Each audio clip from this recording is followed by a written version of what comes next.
Bonsoir à tous. Soir d'info en seconde partie qui reçoit Monsieur Samba Ndiaye. Il est le directeur général des grands trains du Sénégal. Bonsoir. Alors, il y a eu un accident tragique hier sur la route de Kaffrine, 39 morts. Quelle est votre lecture par rapport à tout ce qui s'est passé hier? Bonsoir madame, bonsoir à tous les téléspectateurs. Je voudrais à l'entame de mon propos donc souhaiter, disons... Oui, allez-y. Voilà, excusez-moi.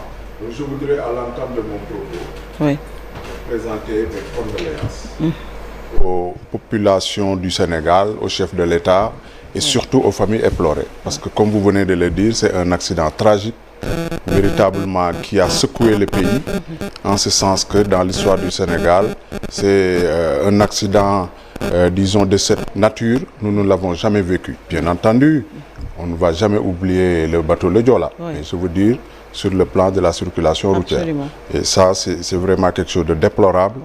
Et justement, la lecture qu'on en fait, c'est qu'il y a des mesures à prendre.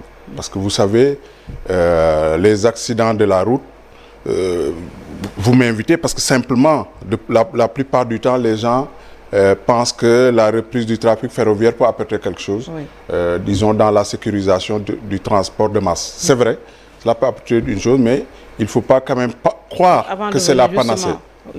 Justement, avant de venir sur les trains qui pourraient être une alternative quand même aux accidents routiers, vous avez tantôt évoqué des mesures à prendre par rapport à ces accidents. Vous pensez à quelles mesures? Vous savez, la problématique du transport est assez complexe. Pour moi, le transport répond à une stratégie qu'on peut articuler ou qu'on peut imaginer à travers un véhicule de 4 roues. Il y a d'abord le comportement, qui est un pilier essentiel. Le comportement de nos compatriotes. On le voit chaque jour.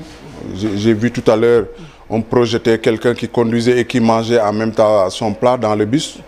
Ce n'est qu'un exemple. Absolument. Il y en a tant d'autres.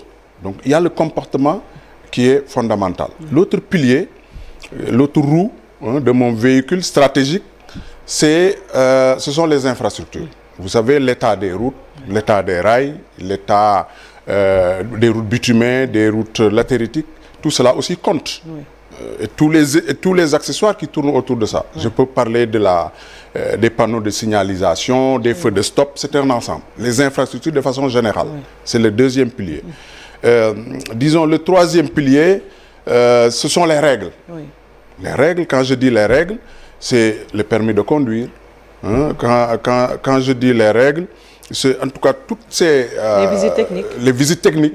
Donc toutes ces problématiques qui sont normées et qu'on devrait respecter pour conduire un véhicule, un bateau ou un train. Et quand vous dites on, c'est l'État qui a failli quelque part. Non, je suis en train d'abord de décrire, disons, les piliers essentiels qui concernent tout le monde. Vous avez fait le diagnostic. Ce qui reste à faire, ce qui a été fait, ce qui n'a pas été fait. Donc c'est l'État quelque part qui a failli par rapport à si vous permettez, ces mesures. Donc je voudrais terminer. J'ai cité donc les 3 piliers. Donc le 4e pilier, ce sont les moyens de transport. Donc j'ai parlé du comportement, des infrastructures, des règles et les moyens de transport. Les moyens de transport, ce sont les véhicules, ce sont les trains, ce sont le bateau eux-mêmes. Leur état. Les véhicules, dans quel état ils sont. Ça aussi, c'est une problématique qu'il faut cerner et qu'il faut approfondir et voir quelles sont les solutions. Vous savez que les véhicules, quand ils arrivent au Sénégal, en 2e main, ils sont modifiés. Pour ne donner que cet exemple-là. Maintenant, le conducteur de ce véhicule stratégique, c'est l'État du Sénégal, bien entendu. Il appartient à l'État, donc, de conduire cette stratégie, de la mettre en œuvre et de faire en sorte que les règles soient respectées, que les comportements puissent être améliorés, que les infrastructures puissent être bien construite et que les moyens soient des moyens adéquats pour permettre donc aux gens de vaquer dans la sécurité à leurs besoins. Oui, ce qui a été constaté et que tout le monde déplore d'ailleurs, c'est que l'État laisse faire, on met en place des mesures, il y a des lois qu'on n'applique pas, des mesures qui sont prises qui ne sont pas appliquées. Personne ne comprend pourquoi l'État ne réagit pas de façon... Alors, dans ce véhicule stratégique, je pense quand même qu'il faut concéder à l'État le fait qu'il y a des améliorations. Si on prend le pilier, par exemple, infrastructure, il faut admettre que quand vous allez à l'intérieur du pays, vous vous rendez compte quand même sur le plan infrastructure routière, il y a beaucoup d'améliorations. Ça, tout le monde l'a constaté, mais donc, par rapport aux autres. Donc ça, c'est un pilier important. Sur le plan du comportement, là, il y a beaucoup à faire. Absolument. Parce que, vous savez, nous sommes dans une société complexe où les intervenants sont multiformes.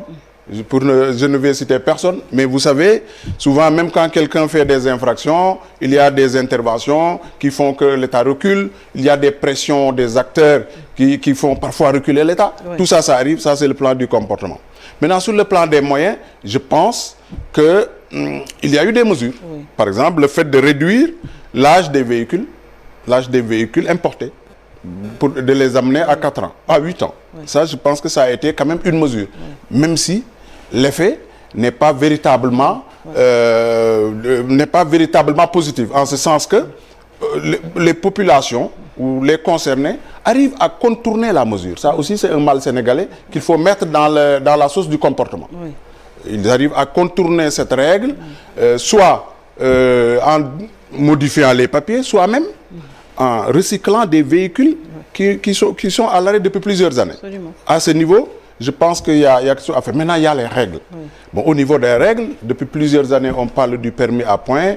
Il y a également, au niveau des règles, disons les panneaux, par exemple, les panneaux de signalisation. En tout cas, on avait pris 10 mesures depuis 2017, mais parmi les 10 mesures, elles n'ont pas jamais été appliquées. Voilà, donc c'est dire que... Aujourd'hui également, ils sont en conseil interministériel. C'est dire pour des que mesures donc, qui ne seront certainement pas appliquées. Tout ce que je viens de dire tourne un peu autour du comportement. Par exemple, quand on prend les règles, si une entreprise fait des routes, qu'on lui demande de mettre des panneaux de signalisation et que ces panneaux ne répondent pas aux normes.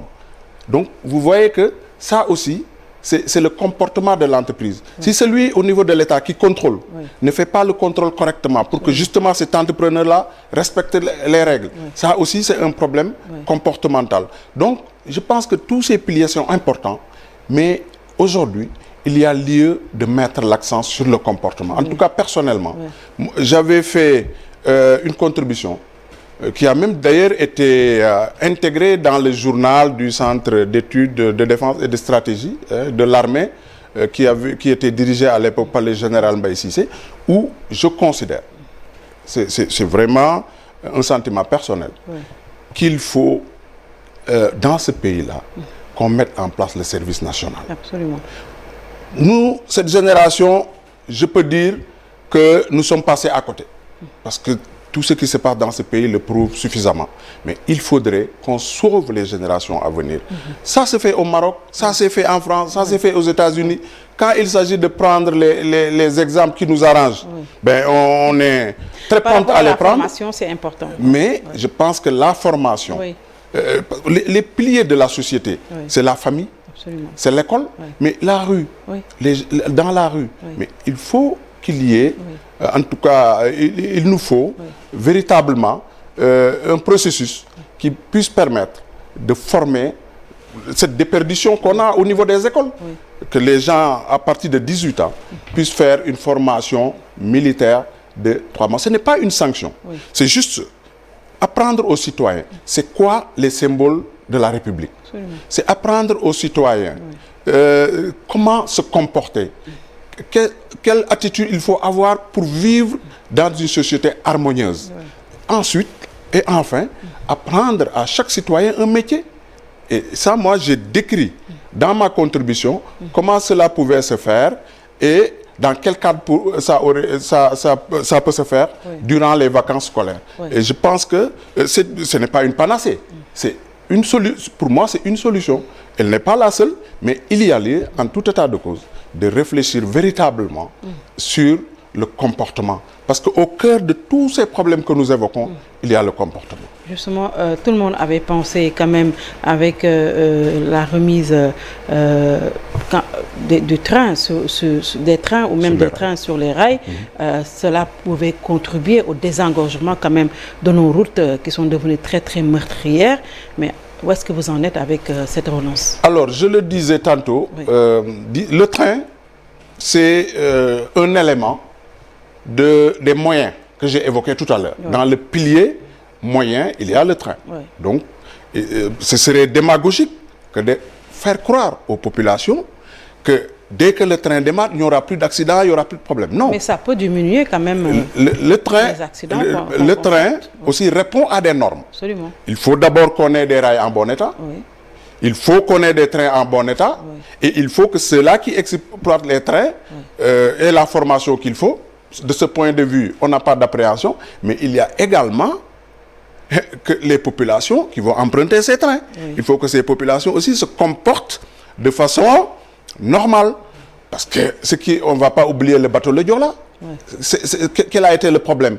C'est un problème de surcharge.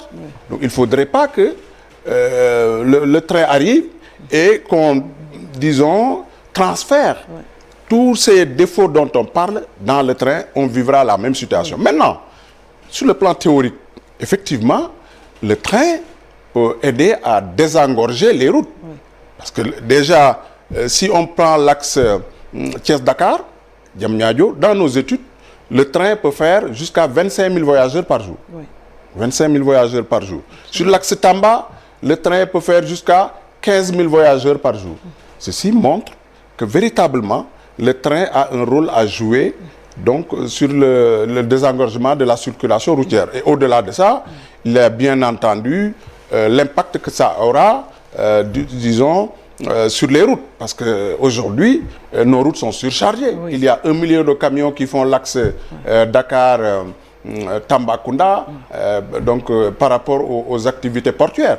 Et le train pourrait justement aider à faire en sorte que nos routes soient en meilleur état. Où est-ce que vous en êtes Alors maintenant, où est-ce qu'on en est? Vous savez, je l'avais dit ici, il y a quelques mois, nous sommes une société d'exploitation.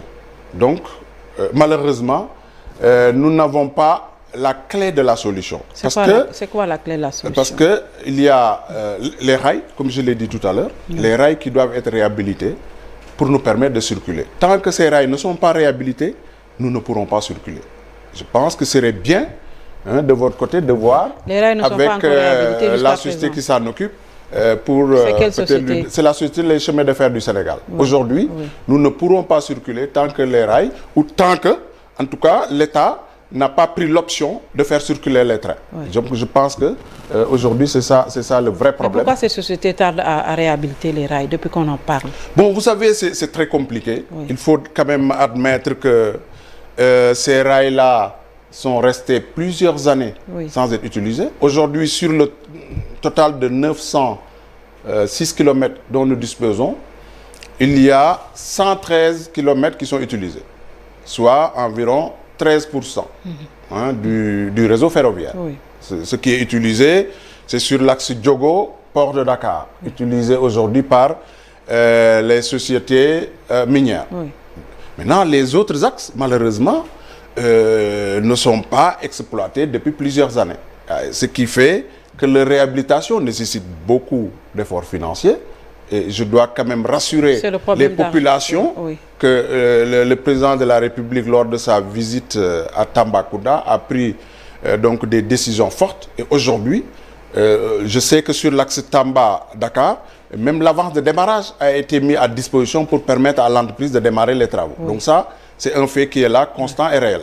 Donc on peut espérer... Mais avant Dakar-Tambacounda, vous aviez annoncé dans une interview que d'abord il y avait l'axe Dakar-Tivaouane. Exactement. Et ce n'est pas encore exactement. Sur l'axe Thiès-Tivaouane, qui devait être le premier tronçon, je peux vous dire que monsieur le ministre avait mis en place un comité ad hoc, dirigé par le secrétaire général. Et ce comité ad hoc avait, dans le cadre de ses réflexions et de ses réunions, avait retenu comme conclusion que le trafic sur cet axe pourrait démarrer au mois de mars. Parce que, après les visites qui ont été faites sur le terrain, il a été constaté que sur cet axe-là où circulent déjà les trains miniers, c'est vrai que circulation de trains miniers, c'est différent de circulation des passagers. Donc sur cet axe-là, il y avait des menus travaux à faire et que cela pourrait nous conduire donc à la reprise du trafic au mois de mars. Mais c'est au conditionnel, parce que comme je l'ai dit tantôt, nous, au niveau de GTS, nous avons nos trains, nous avons préparé nos équipes, nous attendons qu'on nous donne le top pour démarrer le trafic. Vous attendez toujours cette société qui s'occupe des rails? Normalement, oui. Alors, vous avez quand même, les rames sont déjà disponibles. Oui. Le parc, où est-ce que vous en êtes avec le parc déjà? Nous avons, disons, aujourd'hui, nous avons 5 trains en bon état disponibles qui peuvent aller là où nous voulons. Nous avons ce qu'on appelle les rames réversibles. Il y en a 3, de 240 places chacun, ce qui fait 720 places. Nous avons le train express qui peut aller jusqu'à Bamako, un train équipé de tout, hein, de wagons-lits, de restaurants et tout, de 392 places, en très bon état.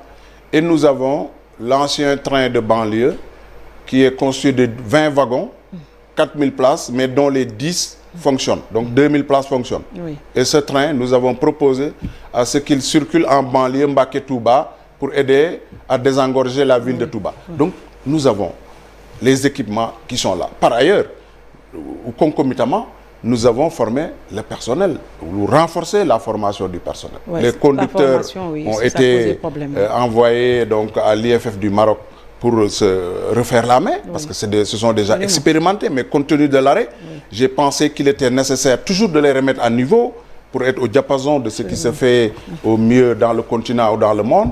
Donc ça a été fait.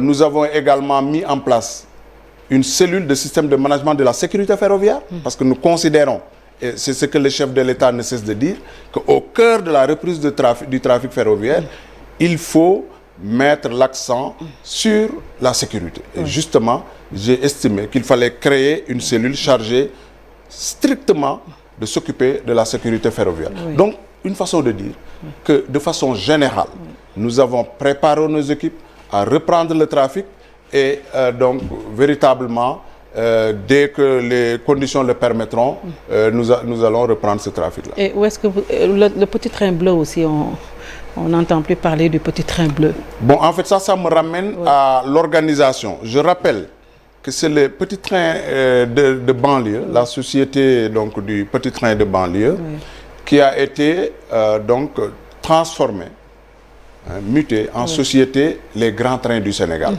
Et si vous, comme vous le constatez, le trafic de banlieue aujourd'hui est assuré par le TER, le train express régional. Donc nous avons glissé vers l'extérieur. Donc le train express régional assure le trafic qu'assurait le petit train de banlieue, c'est-à-dire entre Diamniadio et Dakar. Et nous assurons la connexion à partir de Diamniadio vers l'intérieur du pays. Donc tous ces trains que je viens de vous citer, ce sont les trains de l'ex-société du petit train de banlieue. Et ce sont ces trains-là qui circulaient jusqu'en 2019, qui sont là, et que mes collaborateurs allument tous les jours, mettent à nouveau tous les jours, pour véritablement faire en sorte que quand on nous donnera le top, que nous puissions circuler sans problème. Justement, on n'a pas encore donné le top, mais tous les Sénégalais attendent quand même que les trains puissent siffler à nouveau. On a vu quand même le TER. On a vu également, il faut également moderniser par exemple le parc automobile. Il faut quand le BRT va arriver, tout ça pourrait contribuer quand même à atténuer les accidents sur nos routes. Parce que nos routes sont surexploitées quand même. Exactement. Oui. Tout ce que vous venez de dire montre que l'État du Sénégal, le président de la République en particulier, est en train quand même de prendre des mesures fortes pour améliorer la circulation des populations. Oui. J'en veux pour preuve le TER, qui aujourd'hui donc, déplace 60 000 voyageurs par jour, ce qui est important. Le BRT, récemment, nous avons fait un conseil d'administration, donc dans quelques jours, et d'ailleurs vous avez commencé à le constater, beaucoup de voies sont déjà ouvertes, et les automobilistes peuvent donc circuler. Bien entendu, le chef de l'État a dit que les travaux devraient s'achever à la fin de l'année. Donc tout ça sont des efforts. Et pendant ce temps, également, il y a l'extension du réseau vers l'AIBD. Oui. Vous savez, l'Union africaine et même l'UEMOA, dans sa dynamique de modernisation du réseau ferroviaire, a recommandé aux États donc de penser à faire des lignes UIC, c'est-à-dire c'est les lignes standards comme celui du TR qui fait 1,435 m. Oui. Alors qu'aujourd'hui nous avons des lignes métriques. Mais quand même dans ces mêmes recommandations, donc l'UEMOA a demandé aux États de faire en sorte que la connexion, que les lignes anciennes soient réhabilitées, parce qu'on ne peut pas les jeter comme ça puisqu'ils peuvent être fonctionnels, et permettre justement cette connexion entre lignes UIC et lignes métriques. Et l'exemple du Sénégal est assez particulier et assez exceptionnel en ce sens que aujourd'hui, c'est ça que nous voulons faire, puisque le TR va aller jusqu'à Diamniadio et nous reprendrons le trafic pour aller à l'intérieur du pays. Donc, je pense que aussi, il faut admettre qu'il y a des efforts, il y a des critiques sur le TR. Mais si on tient compte des résultats, 60 000 voyageurs par jour, ce sont 60 000 Sénégalais. Et ça règle le problème de ces Sénégalais-là. Donc, on ne peut pas dire que, voilà, il valait mieux le faire ailleurs. Non, c'est une infrastructure utile pour les Sénégalais. Ce qu'il faut dire maintenant, c'est qu'effectivement, compte tenu de la situation liée aux accidents routiers, il faut accélérer la réhabilitation de la voie métrique pour permettre au train d'être un relais donc à la route pour permettre aux gens de voyager. Oui, les gens ont pensé qu'avant le TR, il serait mieux, il aurait été mieux de quand même remettre à de revoir les chemins de fer. Oui, bon, ça c'est une vision. Oui. Mais vous savez, le président de la République a eu sa vision. Et sa vision est en train de régler les problèmes des Sénégalais. Oui, mais ce n'est pas suffisant. Si cet argent avait été mis il fallait réhabiliter sur la réhabilitation, bon, peut-être que les Dakarois seraient là en train de trinquer aussi. Oui. On a quand même 3 millions d'habitants dans la région de Dakar. Oui. Ces 3 millions d'habitants, il faut leur trouver des solutions. Et je pense que c'est extrêmement dangereux dans une mégalopole comme Dakar, voilà, de laisser les gens comme ça sans infrastructure.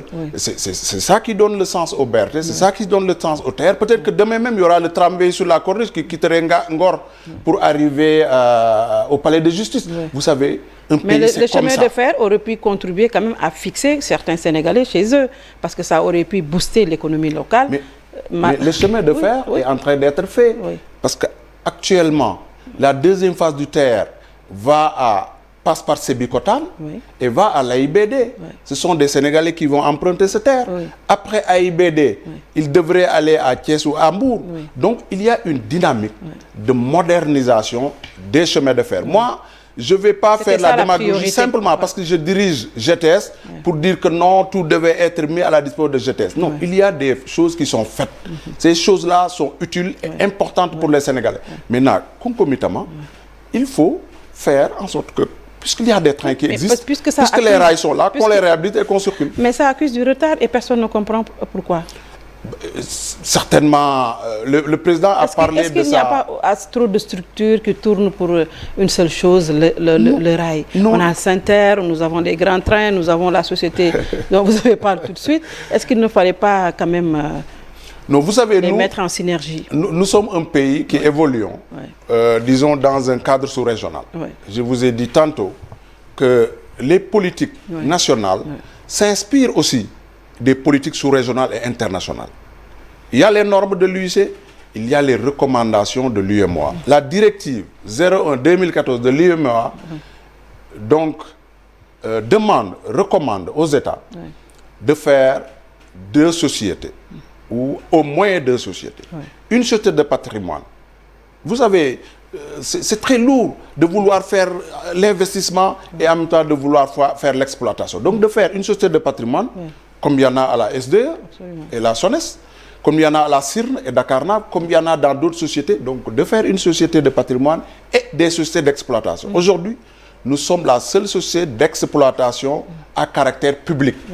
Donc, à ce niveau, je pense qu'il n'y a pas de problème. Il y a eu du retard, c'est vrai, dans la mise en œuvre des politiques, mais la dernière réunion à laquelle j'ai assisté avec monsieur le ministre, nous avons constaté que la volonté politique est là et que la priorité du président de la République, c'est de réhabiliter l'axe Diamniadio-Tambacounda pour que les voyageurs puissent s'y rendre, et pour que aussi les marchandises du port puissent être envoyées. Une date exacte? Non, franchement, aujourd'hui, je ne donnerai pas de date. Parce que je ne maîtrise pas, disons, le calendrier qui est fait aujourd'hui sur cette réhabilitation. Par contre, il y a un objectif qui a été fixé par M. le ministre, c'est que les trains circulent avant la fin de l'année 2023. Oui, on va attendre encore. Oui, ben, on va attendre, mais pendant ce temps, il y a des choses aussi qui sont faites. Il y a la route de l'aéroport, l'AIBD, les travaux sont en cours, le BRT est en cours, et bientôt, donc, ça participera à améliorer la circulation. Je dois aussi dire qu'au niveau de Dakar Dem Dikk, il y a des mesures qui sont prises. Voilà, il y a des bus qui vont être commandés, qui permettront justement à cette société donc de renforcer le parc sur Sénégal Dem Dikk, donc qui permettrait aux Sénégalais de voyager vers les régions. J'avoue que il y a des efforts qui sont faits. Maintenant, le déficit est énorme. Absolument. Quand le déficit est énorme, les solutions ne sont pas tout de suite obtenues. Par contre, le point, en tout cas sur lequel, quoi que l'on fasse, s'il n'y a pas une solution radicale sur les comportements, c'est comme si on n'avait rien fait. La solution radicale doit venir de l'État. Bien sûr.